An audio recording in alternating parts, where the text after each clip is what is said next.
Semakin ke sini, kebutuhan akan laptop itu bukan hanya jadi urusan orang gede aja, tapi hampir semua lini usia tuh butuh laptop untuk memenuhi kebutuhan digitalnya.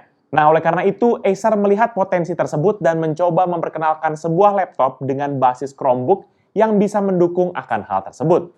Seperti apa detailnya? Let's check it out!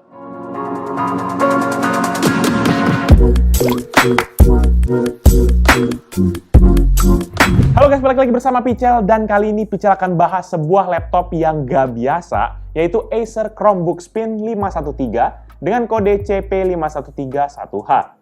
Berbeda dengan laptop pada umumnya yang mempergunakan basis Windows, Linux, ataupun macOS, laptop ini tuh mempergunakan Chrome OS dari Google sebagai sistem operasinya. Dan spesifikasi dari laptop ini tuh sebagai berikut. Prosesor Qualcomm Snapdragon 7C dengan CPU Kryo 468, RAM LPDDR4X 4GB, storage eMMC 64GB, integrated GPU Qualcomm Adreno 618 dengan Unified Memory, layar touchscreen IPS panel 13,3 inci 8-bit dengan resolusi Full HD 1920x1080 dan refresh rate sebesar 60 Hz.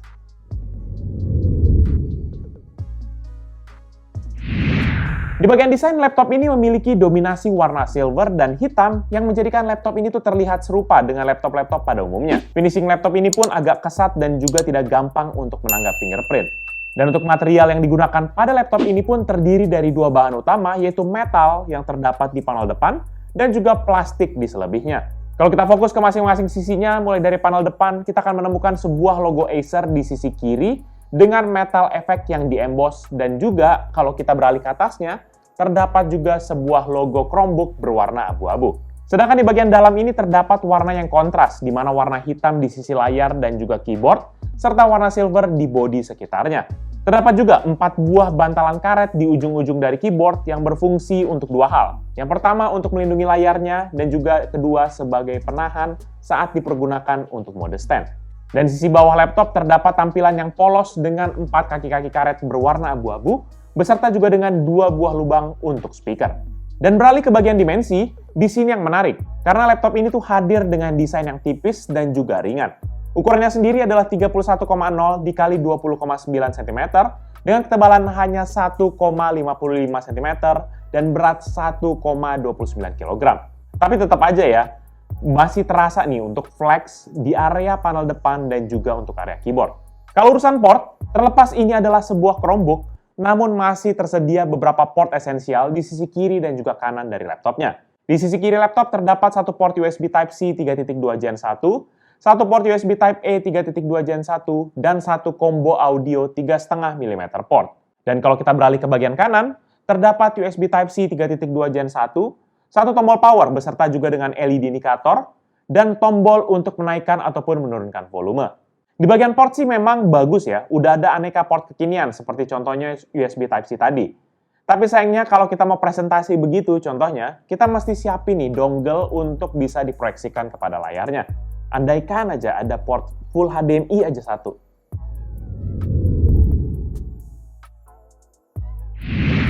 Urusan layar, laptop ini memiliki layar dengan ukuran 13,3 inci yang sudah memiliki resolusi 1920x1080 ataupun Full HD. Layarnya ini juga sudah support touchscreen dan mendukung akan 10 titik sentuhan. Dan untuk memproteksi layarnya, ini tuh sudah dilindungi juga oleh Corning Gorilla Glass sehingga mengurangi akan resiko layar akan tergores. Detail layarnya sendiri sih ini kita nggak punya informasi apa-apa ya, karena memang tidak ada aplikasi untuk tarik data panelnya. Namun produksi warna dan juga kecerahannya ini tergolong sudah oke lah ya untuk kebutuhan harian yang tidak demanding. Palingan ya masalahnya karena layarnya glossy finish aja, sehingga pantulan cahayanya ini tuh bisa sangat mengganggu banget terutama pada saat pemakaian. Dan untuk membalut layarnya, terdapat juga bezel dengan ukuran 0,7 cm di sisi kiri dan kanan, 0,9 cm di sisi atas, dan 2,3 cm di sisi bawah. Sehingga screen to body ratio-nya ini menjadi 78%. Selanjutnya untuk penopang layarnya juga terdapat 2 buah engsel di sisi kiri dan kanan yang fleksibel dan mendukung bukaan layar hingga 360 derajat.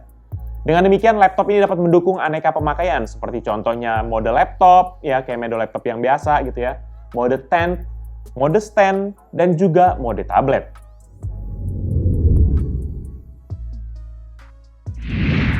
Di bagian input device, laptop ini memiliki 3 input device yaitu keyboard, touchpad, dan juga touchscreen. Keyboardnya ini sendiri memiliki tampilan berwarna hitam dengan font berwarna putih. Secara key travelnya ini, kalau misalnya Pichel lihat ini tergolong cukup tinggi, namun menariknya feedbacknya terasa enak banget dan juga Pichel demen banget nih untuk ngetik di keyboard ini. Untuk layout memang butuh adjustment karena agak berbeda dengan laptop pada umumnya, di mana nggak ada tombol-tombol seperti contohnya tombol Windows, tombol Fn, dan juga tombol seperti F1 hingga ke F12. Yang ada tuh langsung seperti shortcut function di bagian atas, seperti contohnya Next, Previous, Refresh, Full Screen, Volume, dan juga bahkan Brightness. Bukan hanya sampai di situ saja, karena keyboardnya ini yang bagusnya juga sudah ada backlight berwarna putih, di mana keyboardnya ini akan hidup secara otomatis backlightnya ketika kita pergunakan. Nggak ada pengaturan untuk tingkat kecerahan ataupun untuk mematikan ataupun menghidupkan secara manual untuk backlight keyboard ini. Dan untuk input device kedua yaitu untuk touchpad, di mana touchpadnya ini sendiri memiliki ukuran 10,4 x 6,5 cm yang terletak tepat di tengah dari laptopnya. Touchpad-nya ini memiliki tekstur yang licin dan juga diproteksi juga oleh Corning Gorilla Glass, seperti juga dengan layarnya. Fitur-fitur untuk multi gesture seperti 2 hingga 4 jari ini bisa kita pergunakan juga di touchpad ini. Namun sayangnya nggak ada tombol untuk mematikan touchpad-nya, sehingga bisa jadi akan mengganggu kita, terutama saat kita sedang pergunakan laptopnya untuk mengetik. Dan terakhir yaitu layar touchscreen yang tadi sudah Pichel bahas di segmen layar. Dimana dengan adanya touchscreen memungkinkan kita untuk mempergunakan Chromebook ini layaknya sebuah tablet raksasa yang besar gitu ya. Ataupun juga seperti handphone Android kita. Ditambah lagi dengan adanya sensor gyroscope membuat laptop ini bisa fleksibel mau dipergunakan dalam mode landscape, portrait, ataupun bahkan diajak buat bermain game yang butuh gyroscope.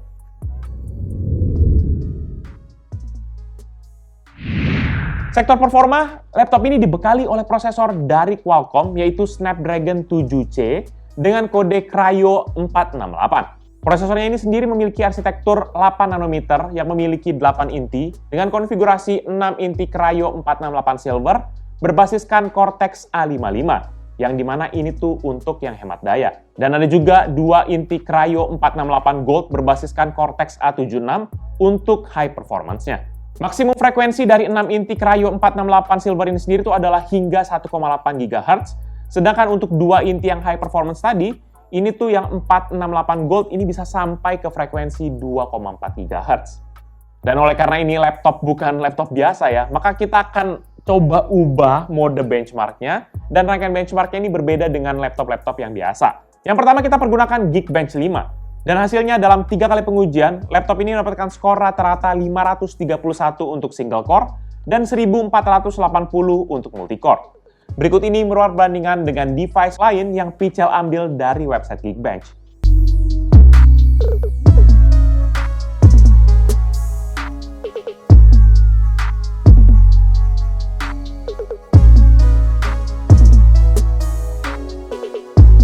Dan kedua, Pichel coba tes mempergunakan PCMark untuk Android, dan hasilnya laptop ini mendapatkan skor web browsing 7.705 poin, video editing 5.512, writing 9.494, foto editing 17.025, dan data manipulation 7.829 poin. Sehingga rata-ratanya sendiri adalah 8.832 poin. Berikut ini merupakan bandingan dengan device lain yang Pichel ambil dari aplikasi PCMark di Android.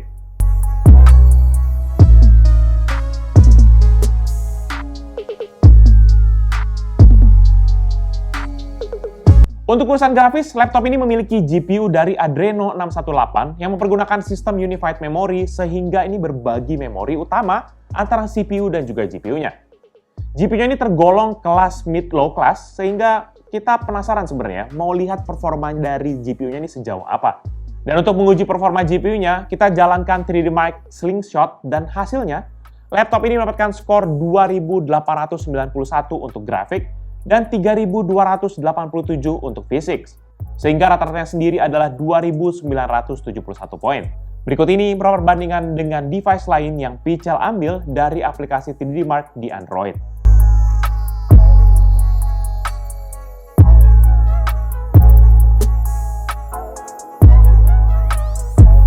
Sedangkan untuk tes gaming, karena memang laptop ini berbeda dengan laptop pada umumnya, maka kita tuh nggak bisa jalanin game-game seperti biasa. Sebenarnya kalau kita mau download game, ini bisa kita download ya via Play Store, dan juga banyak banget game-game yang bisa kita download. Seperti contohnya kayak Pical udah tes di sini, kayak Genshin Impact, Mobile Legends, GTA 3, Asphalt 9, itu semua bisa di-download. Sayang aja kayak Pical coba search Vice City dan juga San Andreas malahan nggak ketemu. Mungkin nggak support kali ya. Selama permainan kita tuh nggak menemukan masalah berarti sih untuk beberapa nama-nama game yang tadi Pical udah sebutkan di atas. Palingan setting grafiknya ini harus kita atur sesuai juga dengan kemampuan dari laptop ini. Untuk game contohnya seperti GTA 3, kita bisa jalankan dengan setting maksimum dan juga masih lancar-lancar aja. Dan kalau untuk Mobile Legends, ini bisa kita jalankan hingga ke setting high, karena memang setting ultranya nggak bisa kecentang. Tapi at least yang paling mentok yang di sini tuh bisa lah sampai high. Untuk Asphalt 9 pun kita bisa jalankan dengan setting tertinggi tanpa ada masalah.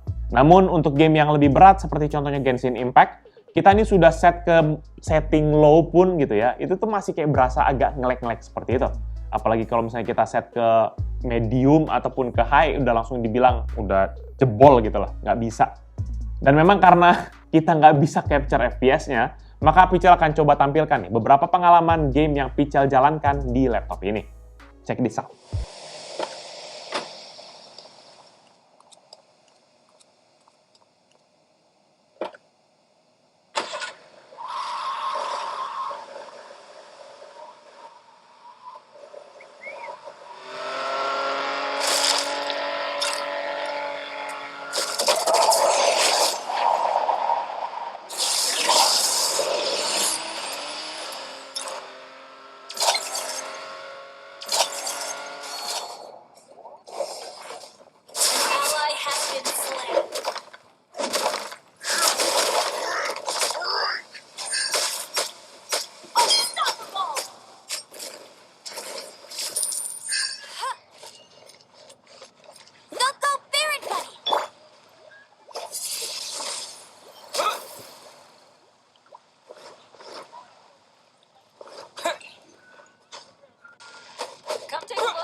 Bukan hanya untuk gaming aja, tapi laptop ini sebenarnya bisa kita pergunakan layaknya tablet Android pada umumnya.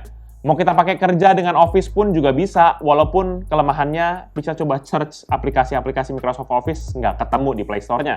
Jadi memang kita mengandalkan bawaan dari Google, seperti contohnya Google Docs, Google Sheets, dan juga Google Slides. Tapi kalau misalnya catatannya ya, kalau misalnya kita lebih banyak pakai environment-nya Google gitu, contohnya kayak adik kita ataupun anak kita tuh pada sekolah pakai Google Classroom, maka laptop ini tuh udah paling pas sebenarnya sih untuk kebutuhan tersebut. Selanjutnya untuk urusan penyimpanan, laptop ini memiliki internal storage tipe eMMC sebesar 64 GB. Kapasitas segini sih memang menurut Pical agak kurang ya, karena aplikasi zaman now tuh semakin besar dan juga butuh ruang lebih untuk kita menyimpan file-file tersebut. Contohnya aja waktu Pical download Genshin Impact ini butuh sampai 13 GB, dan itu pun belum dengan game-game lain yang Pical download. Sebenarnya untuk kasus Pical dijamin ya, 64 GB itu tuh bisa penuh cepet banget. Solusinya sih ya palingan data-data ataupun dokumen yang kita simpan jangan disimpan di internal, tapi simpan ke kayak external hard disk ataupun kepada flash disk. Namun walaupun begitu, Pical coba tes untuk kecepatan storage internalnya, dan kita tes dengan aplikasi namanya A1 SD Bench. Dan untuk kecepatan bacanya ini sebesar 154,23 MB per second, dan juga kecepatan tulisnya sebesar 126,3 MB per second.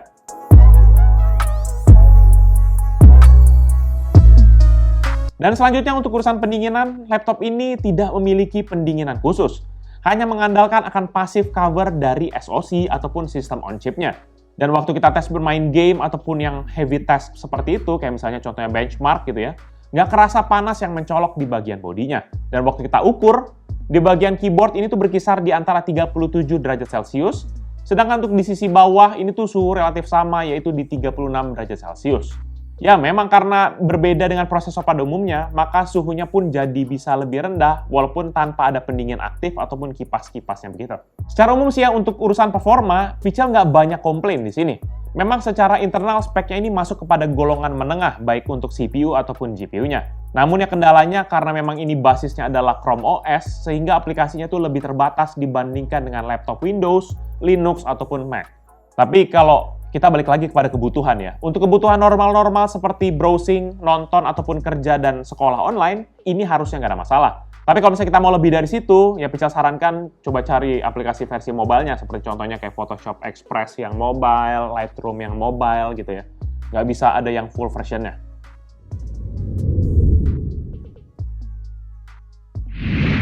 Beralih ke audio, laptop ini memiliki dua buah speaker di sisi kiri dan kanan bagian bawah dari laptopnya. Tidak ada informasi tuning audionya dari mana, dan juga kalau untuk urusan kualitas ya, Pical bisa bilang ya tergolong biasa aja. Namun waktu kita tes suaranya, untungnya suaranya ini keras, yaitu dengan rata-rata 85,9 desibel dan maksimal di 91,5 desibel. Dan ini dia merupakan contoh hasil audio dari Acer Chromebook Spin 513 CP513 1H.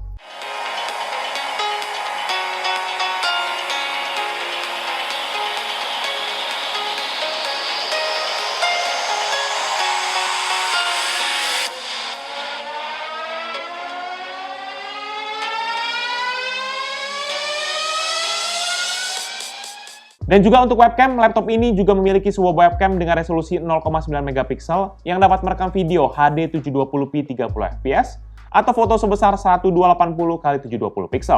Saat aktif, nanti akan ada indikator berwarna hijau di sisi kiri dari webcamnya. Untuk urusan kualitas sih memang agak kurang tajam dan juga noise-nya cukup berasa. Dan lagi-lagi buat teman-teman yang penasaran, berikut ini merupakan contoh hasil video dari webcam Acer Chromebook Spin 513 CP513 1H. Jadi dia merupakan hasil video dari webcam laptop Acer Chromebook Spin 513 CP513 strip 1H. Ini dalam resolusi 720p 30 fps dan teman-teman bisa lihat bahwa mukanya agak kurang terang ya. Dan juga ada cahaya sebenarnya di belakang, tapi sebenarnya cahaya dari depan juga cukup banyak, namun tidak terlalu kelihatan. Dan untuk noise-nya juga jelas berasa banget di sini. Jadi kayaknya untuk kebutuhan standar doang sini ya, kayak untuk yang penting at least ada kamera lah. Tapi kalau untuk kualitas, ya oke-oke aja sih, biasa-biasa aja sih, nggak ada yang terlalu spesial dari sini.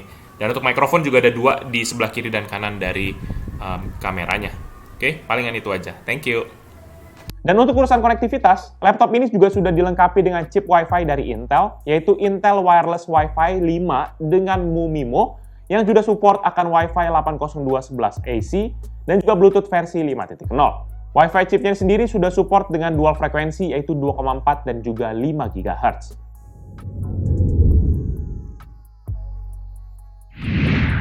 Selanjutnya di sektor baterai, laptop ini dilengkapi dengan baterai lithium-ion dengan kapasitas 36.500 mWh. Menurut website Acer sih ini laptop bisa diklaim bertahan hingga 14 jam. Walaupun kita nggak tahu gimana metode pengujiannya.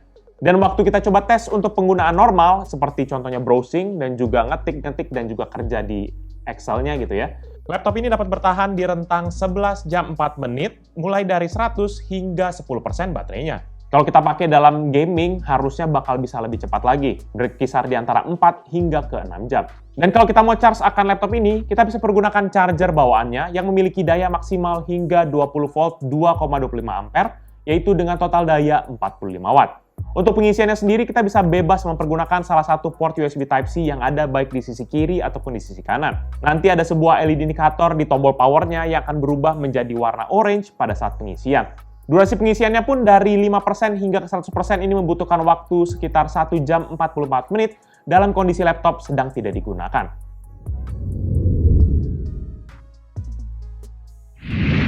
Urusan upgrade, disinilah yang menjadi titik lemah dari laptop ini. Baik RAM ataupun storage, tidak ada opsi untuk di-upgrade. Sangat disayangkan banget, karena untuk RAM 4GB dan juga internal storage 64GB ini berasa kurang banget menurut Pical. Sehingga spek yang kita beli itulah yang akan kita pakai secara terus-menerus sampai either laptop ini bobrok, atau enggak either kita udah bosan sama laptop ini. Overall, menurut pendapat pribadi Pical, Acer Chromebook Spin 513 CP513 1H merupakan sebuah laptop Chromebook yang menarik, terutama buat kita yang cari laptop saat ini untuk kebutuhan sekolah, kerja, browsing, ataupun sekedar nonton aja. Dengan basis Chrome OS, sehingga buat kita yang sudah terbiasa dengan environment Android, maka nggak akan asing dengan laptop ini. Namun perlu digarisbawahi di sini bahwa laptop ini tuh berbeda dengan laptop pada umumnya ya. Nggak bisa tuh yang namanya kita install aplikasi-aplikasi seperti Photoshop yang gede, ataupun mungkin untuk aplikasi-aplikasi favorit kita di Windows gitu ya, itu nggak bisa sama sekali. Harus kita cari yang versi mobile-nya aja. Dan juga untuk internal speknya masih tergolong agak nanggung dan nggak bisa di-upgrade, tentunya ini buat jangka panjang sehingga kayak gimana ya, kayak agak kurang lah gitu. Selebihnya dengan desain yang tipis dan juga layar yang sudah Full HD menjadi sebuah nilai plus tersendiri di mata Pichel. Ya daripada beli tablet-tablet Android gitu, mending beli yang kayak begini aja, udah lebih jelas dan juga pemakaiannya bisa hybrid juga. Nggak perlu lagi beli keyboard eksternal, nggak perlu lagi mau ribet-ribet untuk urusan desain, dan juga udah aman langsungnya. Buat yang penasaran soal harganya, Acer membandrol harga laptop ini di angka 7,2 juta. Tapi pastiin juga cek-cek di e-commerce, biasanya ada promo juga tuh, karena Pichel coba lihat berkisar di antara 6 hampir ke 7 jutaan. Ya harga yang ya mix bag sih sebenarnya. Kita bisa beli laptop yang lain di harga segitu yang sudah Windows, tapi itu pun speknya juga masih ala kadarnya sih. Jadi paling itu aja review dari Pichel kali ini terkait dengan Acer Chromebook Spin 513 CP513-1H. Buat kalian berminat dengan produk ini atau mau cek produknya, bisa cek di description yang Pichel akan cantumkan di bawah ini. Dan buat kalian sudah menonton dan juga sukakan video ini, pastikan kalian hit like dan jangan lupa share ke teman-teman kalian. Tapi kalau kalian suka, kalian bisa langsung dislike aja video ini. Kalian juga bisa pertimbangkan untuk subscribe agar bisa mendapatkan informasi mengenai video-video dari Pichel berikutnya. Dan bisa juga kunjungi sosial media kita yaitu Facebook, Twitter, Instagram, TikTok, Hello, ataupun website kita yaitu pichelmediagroup.com. Oh ya, kalau teman-teman sekalian yang suka game bisa kunjungi channel kita yaitu Pichel Main Game, ataupun untuk yang penasaran tentang video di belakang layar dari Pichel, bisa kunjungi channel vlog kita yaitu PMG Fans. Jadi itu dia video dari Pichel kali ini. Thank you guys for watching. I'll see you in the next video. Bye-bye. Gila nih. Laptop apaan nih, niru-niru nih. Tapi gokil sih, tipis.